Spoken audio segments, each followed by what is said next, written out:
Hey everybody, it's Jeff G. Holt of V-Twin Visionary, and I'm here today with the Arai Regent X helmet. I've tried the Defiant X, the Defiant, I've ridden the Corsair X. So many helmets from Arai are always at the top of my list. They're made in Japan. It's a family of craftsmen, very small company that cares about one thing, which is the ultimate protection. Yes, they do have many helmets that cost very, they're in the upper end of the spectrum.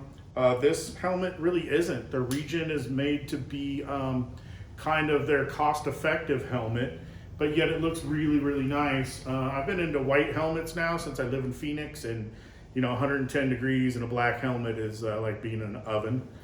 As you can see, there's tons of vents. There's even vents in the shield, which is really cool. Arai does that on a lot of their helmets. There's exhaust in the back. They do have all sorts of colored shields. I've been really liking, this time of year I've been liking it because it gets dark early, so I don't really need a tinted shield out there. The interior is super comfy. You can pull it out and wash it. I will be testing this helmet out over the next 1,000 miles, and I'll get back to you with it.